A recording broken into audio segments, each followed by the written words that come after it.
Hello and welcome to this very special online training. I'm so excited to reveal this special online training for you because this is a question that I often get asked by many entrepreneurs. If I can share 8 proven copywriting tips that they can use regardless if they've had little experience. So this is exactly what this is going to be. I'm going to share with you some of my 8 proven copywriting tips that you can use to write highly effective sales copy even if you've had little experience writing copy. And you're going to also notice that the tips I'm going to be sharing with you are not too advanced. So, they're going to be nice beginner ones that you can, be able to use right away. Now, a question that you may have been asking is, oh, who is this, Hassan Mohaidly guy? Now, I'm a direct response copywriter and marketer. Where I help entrepreneurs grow their business through implementing results-driven marketing campaigns that bring them high-quality leads and sales. Now, by the end of this presentation, we're going to discover some of the most powerful copywriting strategies, such as how to perform laser-targeted client research so that you can find all your clients' deep pain points, frustrations, wants, how to craft an attention-grabbing headline that hits your prospect right between the eye, writing the way you speak, how to turn ordinary boring features into powerful benefits, how to craft a benefit-rich bullet point that identifies the greatest benefit, how and when to distribute social proof and evidence in your copy, how to create a risk reversal guarantee, and how to add scarcity and urgency in your copy. Now, let's get started. Now, powerful principle number 1. This is one of my favorite ones, actually. So, the customer research. This is one of the most important tasks you must do before writing a single word of content. In fact, when I get hired to write sales letters for my private clients, I often spend a good, let's say if I tell them, 2 weeks for the project, I often spend the first couple of days, full days, just doing the research, just, kind of researching. And I'll provide a checklist later on of some of the things to research and why I emphasize about this. And because 80% of this is where 80% of my content is also already done before I write a single word of content, which is in their client research. Because you see, it's just that important because we want our tone in our copy to feel as personal as possible to our readers. We want them to feel that, they're understood. We know what they're going through, we know their frustrations, their fears, their pain points. Once we're able to emphasize that on the copy, they're just gonna feel more understood. They feel more that's personal, and we know what they're going through. And one of my evil marketing tips is to, well, not so evil, is to agitate our market's pain. To really just add salt in the wound to it. This is like a good tactic that you can use. Now here's what I had mentioned before earlier, like the basic checklist of things I research or like I look for when performing my laser targeted customer research. So I search things such as fears, frustrations, ambitions, objections, the language that they talk in, pain points, and testimonials. Now I'm going to emphasize a little bit on this. I'll show you an actual example, but mainly with the fears, frustrations, ambitions and objections and the pain points. You can often find those by, whether you get a chance to interview the target market, if you have a chance to interview maybe a person in the target market that you're interviewing, if you have a chance to even ask them, so what are some of your frustrations, what are some of your, blah, blah, blah, blah, that would be a key bonus. But I often use my good old friend Google when trying to dig in, for the fears, frustrations, and all of that. But later on, I plan to make another video. Just on the research because it's just that important. Now, for the language that they talk in, I'm going to show you an example of a website that I like myself. Now, this is a dental website no, sorry, digital marketing website that specializes in digital marketing solutions for dentists, like just dentistries and everything. Now, the reason why I like them is as you're reading through the thing, you would notice, we know that as a dentist, um, your practice requires a constant flow of qualified prospective patients. We only work with one industry client per city. Um, that's it. But see, dental consultants, you see, as a dentist, you're going to be more inclined to choose this over somebody that's just talking more general because he's talking in the language that dental marketing. Your practice requires a constant flow of high quality clients, of prospective patients, not even clients, but patients. So it talks in the language of dentists. And if I was a dentist trying to choose a dental marketing agency, I would just, I would feel this one resonates with me, our dental platform. It's just so much better. Now going back to this one. So, and then even testimonials, if you read through customer testimonials, you can often find that you can find a lot of these things, such as, the fears, the frustrations, the ambitions, the objections, all of what we have covered. Now, powerful principle number 2, write lots of attention-grabbing headlines. Now, here's a quote that you can ponder on, but you see, some of the greatest copywriters of our time, you're going to notice that, and I guarantee this, almost all of them, they're going to emphasize a lot on, they're going to emphasize a lot on the headline. The headline, a famous quote that I like by Joseph Sugarman, also one of the greatest copywriters of our time. The purpose of the headline is to get our readers to read the second headline, and the purpose of the second headline is to get them to read the third sentence, and then, the purpose of the first headline is to get them to read the first sentence, and the purpose of the first sentence is to get them to read the second sentence, and so on, so on. It goes through like a cycle.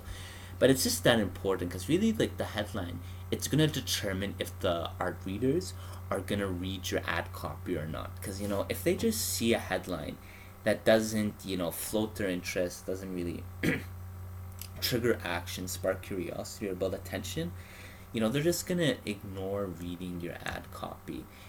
A tool that I think that I would recommend is write as many headlines as you can, because you're probably only going to pick one, but I'd suggest writing as many as you can so you can kind of have a choice to pick the one that grabs your own interest and attention.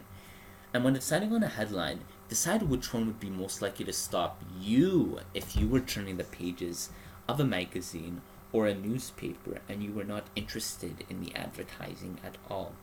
Now, here's some key principles I follow when crafting a powerful headline.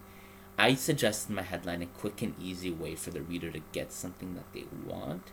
You can either use one or all of them, but here it's just some simple ones I use. Self-interest and curiosity. Now, this one is another important key. I'd even recommend just having a combination of self-interest and curiosity. Self-interest and curiosity. Because if you just have curiosity, it isn't gonna attract self-interest. It's not gonna interest them. So it's good to have a good combination of these two principles. Scarcity and urgency. Kind of give them a reason to act now. In the headline in itself, give them a reason to act now. A big promise and hook.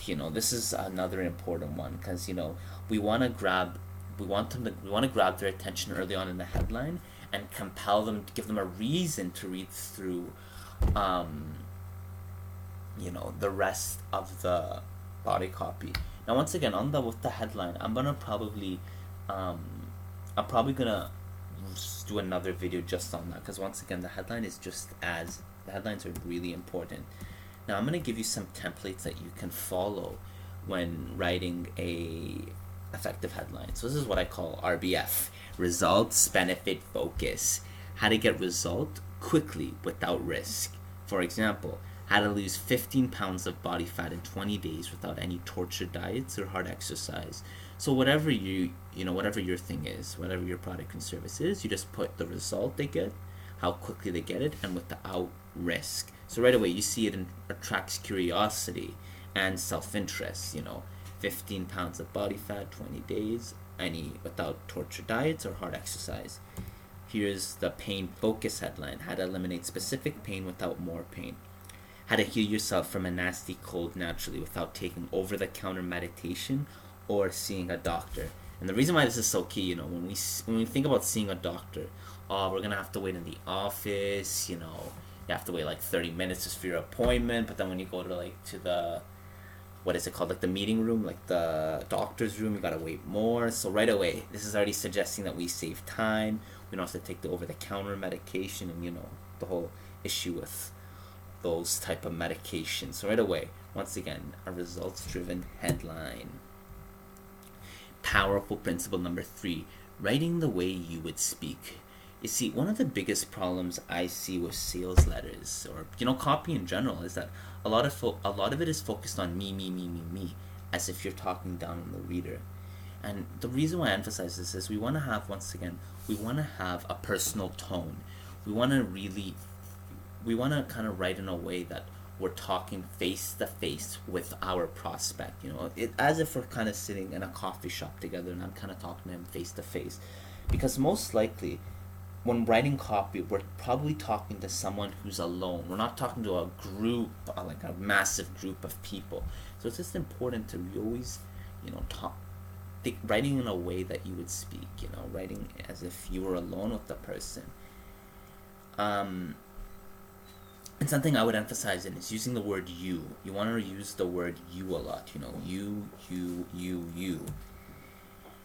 And for example, I'm going to show you an example of what I would mean. So I wouldn't say one must, sorry for the typo there, one must protect their home today with an advanced home surveillance system. It just sounds too general. It sounds like he's talking in a way to a group of people. It doesn't really include the word you, it doesn't feel personal. But here's one thing. According to data from an FBI crime report, it showed that 1 in every 36 homes in the U.S. are burglarized, resulting in an average loss of $2,230 per break-in. With that in mind, would you want to put your family at harm's way and make them live in fear, knowing that your home isn't secured with the home surveillance system? Do you want them to live through the psychological trauma of somebody potentially breaking in and terrorizing your family? Do you really want your loved ones to go through that? So right away, you see, as you see it uses the word you, your, fear, it feels personal with that. Now, powerful principle number 4: stress benefits over features. So remember, features tell, benefits sell. This is another constant mistake I see entrepreneurs making. Because the thing is, a feature is a characteristic of the product or service you're selling, while a benefit is what your product or service you're selling will do for the customer. In other words, how it will make their life much easier. How it'll make their life much easier and better. This usually, another famous cliche is benefits are for the benefits are for the products, while features are for the products, while benefits are for the customer.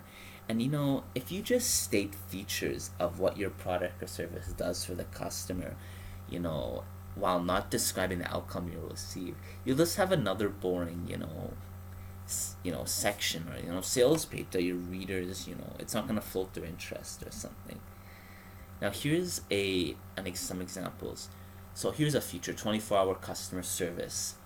But here's the benefit of it. It's basically the same thing, but look at this. No matter what time it is or where you are in the world, there's always someone available to offer you support for your troubleshooting technical issues. Once again, it's the same thing, but this one is like benefit driven. Here's another one. I'll write a headline for you. I'll write an attention-grabbing headline that hits your prospect right between the eye with the most outstanding benefit and hook of your product or service, so that it immediately answers the question of what's in it for me. Once again, it's the same exact thing, but I'm just emphasizing on the benefits of this. And here's a short exercise I would recommend. is just form a T-chart with one side features and the other side benefits, and get your whatever your product is, whether it's a pen, whether if you're selling a, let's say, a really expensive pen. Write one feature of that pen. Let's say if it has an easy grip handle, that's a feature, but then what's the benefit of that? Kind of do that. Do that with 5 features and 5 benefits. Do this before. This is what I actually generally do before writing the copy. Now, I'm just gonna end things right here. I'm gonna continue with the other 4 lessons in part 2 of this video. So I'm just gonna end things here, and in part 2 I'm just gonna review the 4 other lessons. Thank you for watching.